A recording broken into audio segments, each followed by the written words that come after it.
So, our next guest is Geraldine Hughes, CEO of Procter & Gamble Central and Eastern Europe.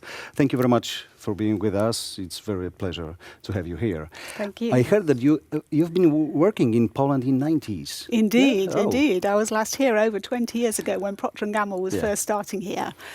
And there's been a lot of changes since then. Can you indeed. see it? Indeed. Well, how you remember the Poland from the past? So when I was first here, we were just a few people launching a few products, and our products were all sold in hard currency stores. Yeah. And then I look today, and we've got 25 major brands. Our products are sold up and down the country in all stores, and you can buy them whenever, wherever, however you like, including online, obviously, in this day and age. So it's a massive, massive change. Oh, yeah. We are online now. So what is the most important thing when you are thinking from the P&G perspective, when you are thinking about e-commerce in your business? I think it's giving consumers what they want. And some consumers still want to buy in the stores, so we need to make sure that our products are available there, and some want to buy online.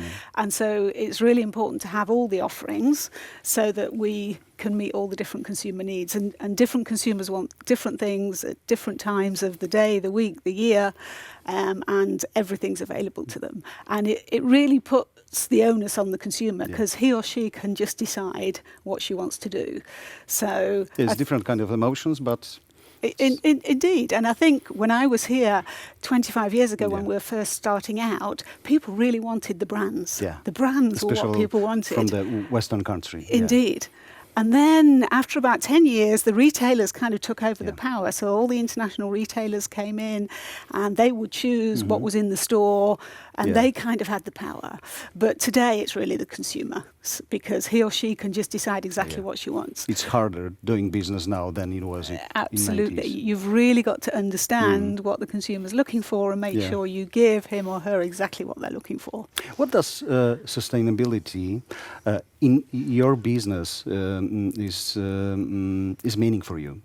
So sustainability is critical, because that's what consumers are looking for. So in the whole population here in Poland, about 60% of people are telling us they want a product that's environmentally friendly. And when you look at the younger generation, it's even bigger. So 70% of the younger generation, millennials and Gen Z, even say they'll pay more for a product that's environmentally friendly. So according to the research, that they decide to pay more for much more green products. Absolutely. That's exactly what the research tells us.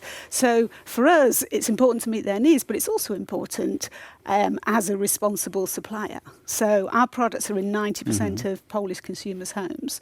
So we have a responsibility to ensure that we leave the planet in a better state tomorrow than it is in today. So we take a lot of trouble in looking at how we manufacture our products, so that we reduce our carbon footprint, we reduce the energy we use, the water we use.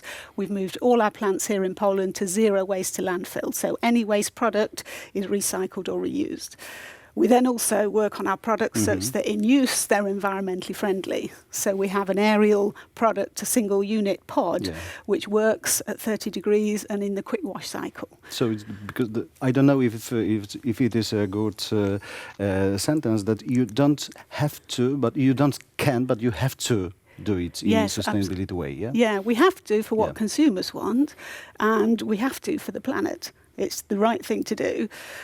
But I think that a few years before, everyone started talking about because we are doing for the planet. But it was sometimes empty word. But now I think that it's much more responsibility. Yeah, absolutely. And I think, we see things like plastic. They're obviously in the news. And if you hear Greenpeace saying there's going to be more plastic in the ocean than fish by 2050, unless we start to change things. So we have a massive drive on how we can reduce plastic, for example. So we have 86% of our packaging is already recyclable. We're working to make it 100%. But what we're also working to do is create our packaging from waste plastic from beaches. So here in Poland, we're about to launch a Head & Shoulders shampoo bottle, which is made from old beach plastic. So we literally get it, we clean it up, we recycle it, we renovate it, and then we turn it into Head & Shoulders bottles. So it's critical to do these things based on what we see happening to the planet. But it's not a marketing reason, but it's deeper. Yeah, it's much deeper. And one of our philosophies is we want our brands to be a force for growth, so we grow the business, but also a force for good. And the two are inextricably linked. We have to do both. Yeah, but I am thinking about the country we are talking to, that we are standing on coal mines and about the coal, and we have a lot of discussions about which way we have to go in the next few years. What do you think about that? I mean, I think we have a responsibility to help because we have such a large footprint in Poland and people use so many of our products. So, for example, this aerial pod that I talked about, because it works at low temperature, it uses about 60% less energy. So by persuading consumers to use that, they can save energy, they can save money by doing that, but it's also better for the environment. So I think anything we can do in our own processes, also in our plants, we're working to move them all to renewable energy. Which again will make a massive impact on the environment. Sometimes people think that personally they can't do anything to change the world, to save the planet. Yeah. But you are a boss of a huge company, so you have much more to do.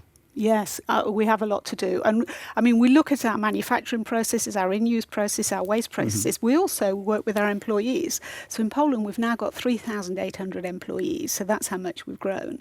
And we work a lot with them on what can we do every day in our offices and in our own homes to save water, to save energy. So even small steps. In small steps, exactly. So we've removed straws from our offices. We've moved to, glass cups for water, not single-use plastics for water, not single-use plastic bottles. We've got, people cycling to work and we sponsor cycling to work schemes to try and get every individual to take those little steps. But I'm thinking about the clients, and I read some of your interview when you've been talking about not only the responsibility of companies like you, but the consumer's responsibility. Yes. What is the most important thing from the consumer perspective? The whole value chain is critical. So what's important is that we, are environmentally friendly in our production, but then we help the consumers be environmentally friendly in how they use the products, but then also how they dispose of the products. Because it's one thing saying our packaging is recyclable, but we have to ensure it's recycled. So we have to make it easy for the consumer to recycle. Yeah, but it's sometimes very, very long chain. It is a very long chain, and we're all involved. It's no single person is going to change things. And that's what we're trying to really drive the whole value chain. And we work with lots of third parties who can help in terms of recycling. We're trialling lots of things. For example, we're trialling a nappy recycling facility where we recycle used diapers. And we've been able to turn them into useful products that can make park benches. So you wouldn't think anything useful could come out of a used diaper. But that's the kind of thing we're trialling with third parties. Yeah, I think it's very nice to see, even in Poland, the coal mine country, looking at the people who are thinking about and joined to some kind of anti-plastic movement. Yeah, we see a lot of interest in these areas. And it's not just environmental sustainability, it's also social values. So we've done a lot of, work with communities. We work to help the communities and society. So, for example, on Pampers, we've made a premature nappy which we donate to hospitals.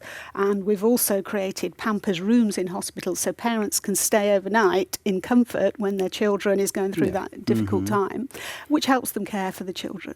Yeah. Similarly, on Always, we've got a programme called Always Like a Girl, because there was an insight that a lot of girls lose confidence when they hit puberty, and they don't then fulfil their full potential. And the whole phrase, like a girl, wasn't seen positively. In fact, less than 20% saw it as a positive phrase until after our campaign when we showed all the fantastic things girls could do, and then 76% of people saw like a girl as a positive phrase. So that kind of social commitment is also important. And the brand Always that drove this campaign has got a voice, because everybody knows the brand. But it's based on the tolerance. Yeah, it's sometimes in some part of our societies some kind of new word. Tolerance. Yeah, yes, I think that's true. And I think what we have to do is understand, the society and what we can do there. But what we're finding is the Polish society is very open to a lot of these movements, like Always Like a Girl, which we're expanding to end period poverty. So again, a data point which is shocking is that 1 in 5 girls miss school sometimes in Poland when they have a period because they can't afford the protection. So we're driving a campaign to donate Always Free to schools such that girls can always get that protection and never have to miss school or miss sports lessons. And I mean, it's not just in Poland, this is the same across all of Europe, similar figures across UK, Germany, France of girls missing school. So, and as we introduce those programs, we see a lot of, schools and organisations helping us do that. And it's nice to see that women, especially in businesses like you, they have much more power than they had in the past. Yes, that's one of the things we've been working a lot on in P&G, diversity and inclusion. And what we found was at entry level, we were bringing a lot of women in. It was about 50-50 men and women. Yeah. But then as people moved up, it was mostly men getting promoted rather than women.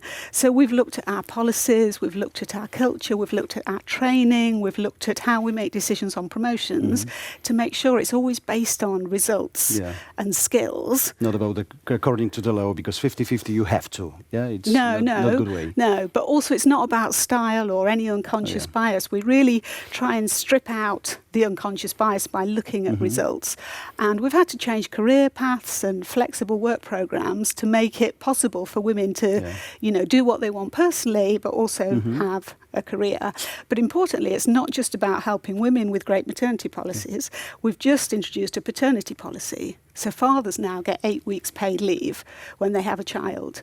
Because what we believe is we have to drive equality in the workplace, but also at home. So by giving fathers 8 weeks paid leave, they can stay at home at that critical time, help with the care, and that starts to change the norm, that things are shared at home, things are equal at work, and both partners in a relationship can do both. You are talking about only Polish market, or because I'm thinking about if they are the differences between Czech Republic, Slovakia, Slovenia, Austria, Germany, and Polish market. What do you think?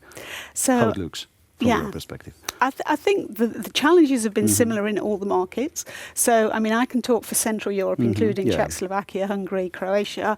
And, my lead team, because I run the whole of Central Europe, is now 50-50 male-female.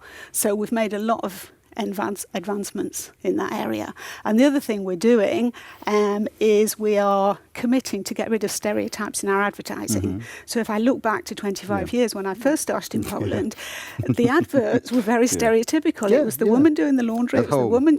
Exactly. So if you look at our advertising now, you'll see the aerial advert with, the man throwing the pod into the laundry machine, or a father changing the nappy. And, we feel it's important with our messaging and communications that we do get rid of those stereotypes. So we're driving that. And, you mentioned Germany. It's the same across Europe, that we're doing this. We're driving, both men and women in terms of progression.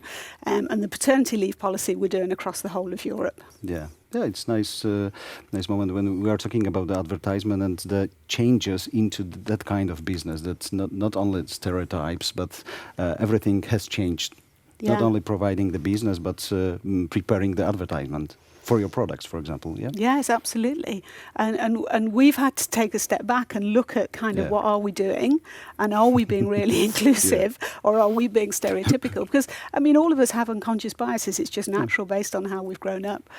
So we're really working hard against that, and we're working hard with our agencies, to move away from any stereotypes. We've been talking about very modern word, sustainability. I read some article about very popular one of the best restaurant in the world, and the owner, the chef of the restaurant, said that in that very small business, it's very easier to be sustainability or working in a sustainability work than in your kind of business, which is much bigger. The challenges in our business are massive, but the impact is also massive. So if I think about our zero waste to landfill, we're working to make all our plants across the globe zero waste to landfill.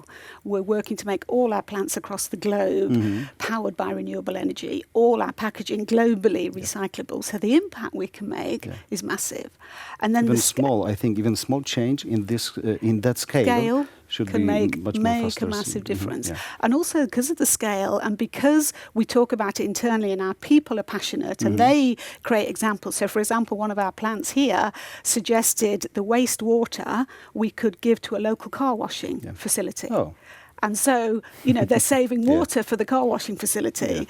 And all these little ideas kind of add up. And we can also share these little ideas across the globe. So how many other plants have got a car washing facility nearby them? So I think the way we can share and reapply as well just, accelerates the progress we can make. Thank you very much for the interview.